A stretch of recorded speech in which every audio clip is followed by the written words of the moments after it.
میں نے خاوند کو سمجھانے کی بہت کوشش کی مگر اس نے میری بات سنی انسنی کر دی۔ وہ اپنی مرضی سے سب کرتا ہے، میں کیوں بولوں؟ میرے خاوند نے آدھا ادھورا جواب دے دیا اور سو گئے۔ پھر مزید اس معاملے میں الجھنا نہیں چاہتی تھی، میں نے بھی دوسری طرف کروٹ بدلی اور سونے کی کوشش کرنے لگی۔ جب مجھے ماں بننے کی خوشخبری ملی، احتیاط اور علاج دونوں ضروری تھے میرے لیے۔ کام کرنا تھوڑی سا مشکل ہو گیا تھا۔ میں دیکھتی تھی کہ نوکر اکثر میرے ارد گرد گھومتا اور میرے ساتھ کام کروانے کی کوشش کرتا تھا، مگر میں اس حالت میں بھی اپنے اصول پر قائم رہی۔ اس کام کروانے کے بجائے میں خود کرنے کو ترجیح دیتے۔ مجھے اس کی شخصیت بہت پراسرار اور الجھی ہوئی لگنے لگی۔ میں اسے چھپ کر رہنے لگی۔ میری ڈلیوری کے دن قریب آئے تو اکثر مجھے چیک اپ کے لیے ڈاکٹر کے پاس جانا پڑتا۔ خاوند روزانہ میرے لیے گھر میں نہیں بیٹھ سکتے تھے۔ ہمیشہ کی طرح اس کام کے لیے بھی انہوں نے نوکر کو کہہ دیا کہ میں اس کے ساتھ چلی جایا کروں۔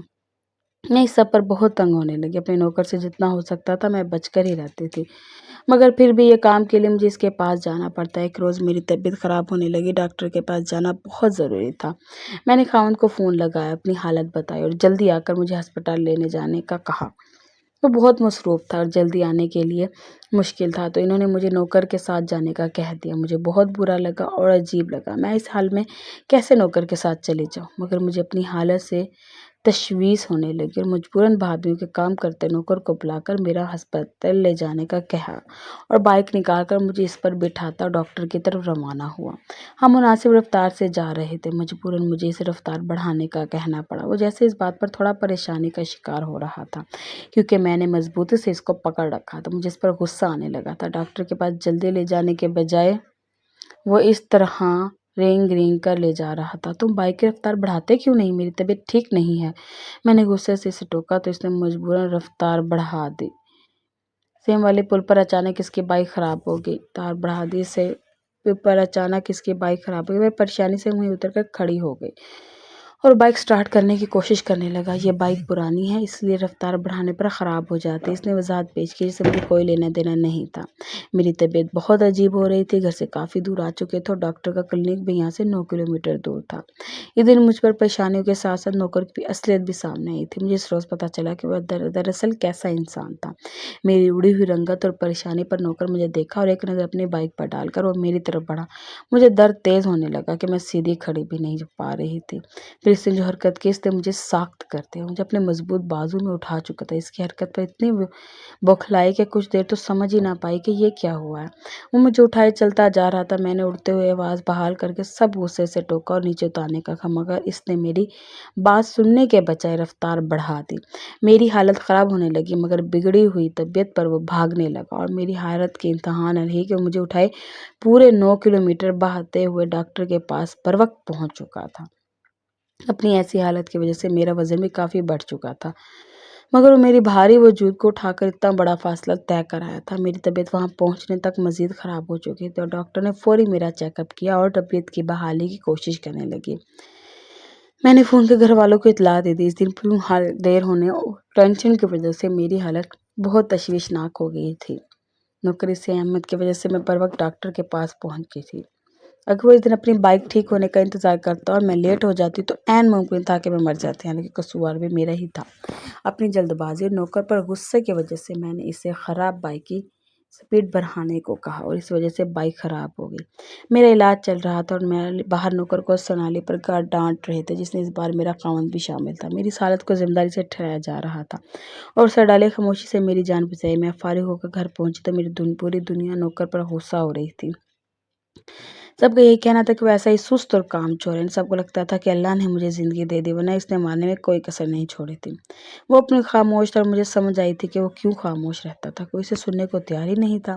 اس سے سوال نہیں کیا جاتا تھا، اس پر صرف الزام لگایا جاتا تھا۔ کسی نے نہیں پوچھا کہ اس کے بائک کہاں ہے، وہ کلینک کیسے پہنچا، کس نے جاننے کی کوشش ہی نہیں کی۔ پھر گھر مہمانوں کا سلسلہ چلتا رہا اور کچھ دن گھر میں کام پھیلا رہا۔ پھر میں ختم ہوا اور میری طبیعت بھی کافی سنبھل گئی تھی، تو ایک دن میں باہر نکل کر سب کے ساتھ بیٹھ گئی۔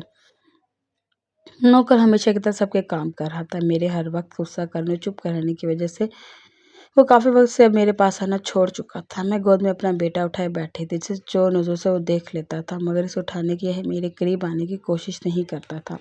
رات کو کھانے پر سب بیٹھے تھے۔ آج پھر سے کھانے پر نوکر کے کام چوری اور ہر دھرمی کی باتیں ہو رہی تھی۔ کیا آپ سب جانتے ہیں کہ اس دن میں کلینک کیسے پہنچی؟ میں نے سب چھوٹنے پر اچانک سوال کیا۔ سب میری طرف متوجہ ہوئے۔ ہاں، ہم جانتے ہیں تم نے بہت مشکل اٹھائی اور یہ سب اس نالائق کی وجہ سے ہوا ہے۔ سواری مجھ پہ ذمہ داری خود اٹھانی چاہیے تھی۔ میری خاوند نے ایک ناراض نظر نوکر پر ڈالی اور مجھ سے معذرت کی۔ میں نے اسے انسان مشکل اٹھائی جو سر جھکائے آپ سب کی بات نہیں سن رہا۔ میں نے اونچی آواز میں کہا۔ سب چونکے اور نوکر ٹھٹک کر مجھے دیکھنے لگا۔ میں نے اسے خراب بائک تیز چلانے کا کہا۔ اسے میرا غصہ کرنے پر اپنی بائک تیز چلا کر خرابہ کروائی اور پھر اپنی ذمہ داری پوری کی۔ مجھے پریشان کیے بنا یہ 9 کلومیٹر مجھے اٹھا کر بھاگا اور ڈاکٹر تک پہنچایا۔ ایسا تو شاید آپ ہوتے تو آپ بھی نہ کرتے، میں نے اپنے خاوند سے کہا تو وہ نوکر کو دیکھنے لگا۔ باپ کے سبھی خاموشی بیٹھے تھے۔ آپ کے بھائی سے سارا دن کسی جابر کی طرح کام کروایا جاتا ہے۔ پورے خاندان میں اس کا ڈھشکرا نام مشہور ہے۔ گھر میں عورتوں کی طرح کچن سنبھالتا ہے، کھانے تک بناتا ہے، بچوں کو ماں کی طرح سنبھالتا ہے، نہلانا دھلانا کھلا پلا کر سونا، اب تک چھوٹے بچوں کے فیڈر تک یہ بناتا ہے اور رات کو سب سے ڈانٹ بھی کھاتا ہے۔ درس نہیں آتا اس پر آپ سب کو؟ میں پھٹ پڑی۔ میری شرمندگی کا بوجھ میرے دل پر بھاری پڑ رہا تھا۔ بے زر لڑکے کی ہمت پر ترس آ رہا تھا۔ سب دم خود بیٹھے تھے۔ بھابھی کنگ ہو گئی تھی۔ بھائی شرمندہ سے سر جھکائے بیٹھے تھے۔ ابھی تو نوکر کی کہانی سننا باقی تھا۔ کس بات نے اسے ایسا مجبور اور بے بس کیا تھا کہ وہ سب سنتا بھی تھا اور کام بھی کرتا رہتا تھا؟ تم کیوں خاموش رہتے ہو؟ بولتے کیوں نہیں؟ میں نے نوکر کو غصے سے کہا۔ مجھ سے کبھی کسی نے پوچھا ہی نہیں۔ لاوارث اور یتیم میرے ماں باپ نہیں۔ کسی نے مجھ پر ترس کھا کر یتیم خانے میں داخل کر دیا۔ وہاں پر بھی لوگ مجھ پر ظلم ستم کرنے لگے تو وہاں سے بھاگ نکلا اور بدر کے بھٹکنے لگا۔ کچھ پڑا ہوا تو سوچا کسی گھر نوکری کر لیتا ہوں، چند پیسے مل جائیں گے۔ اور چھاتی بازار میں تینوں بھائیوں کی ایک دکان تھی جہاں مجھے ایک کام مل گیا۔ میں یہاں محنت سے کام کرنے لگا، مجھے کھانے پینے کا خرچہ مل جاتا۔ تینوں بھائی میرے کام اور ایمانداری سے خوش تھے۔ تبھی انہوں نے کہا کہ آج سے تم ہمارے گھر کے بھی کام کر دیا کرو، ہمیں تو تھوڑی سی تنخواہ دے دیں گے۔ مجھے اور کیا چاہیے تھا؟ ویسے بھی میں گھر کے ماحول کا ترسا ہوا تھا، اس گھر کو اپنا گھر سمجھ کر سارے کام کرنے لگا۔ تب ان تینوں بھائیوں نے مجھے اپنے گھر کا نوکر رکھ دیا۔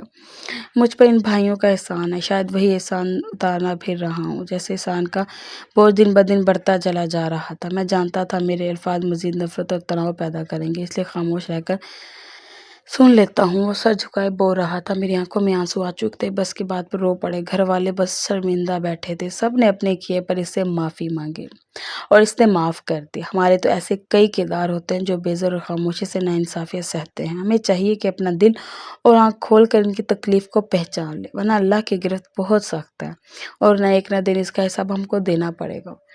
گھر والوں کو بھی اس بات کا احساس ہو چکا تھا، تبھی تو انہوں نے اس کے احسان کے بدلے ایک اچھی لڑکی سے اس کی شادی کر دی اور اسے ڈھشکرا کہنا بھی چھوڑ دیا۔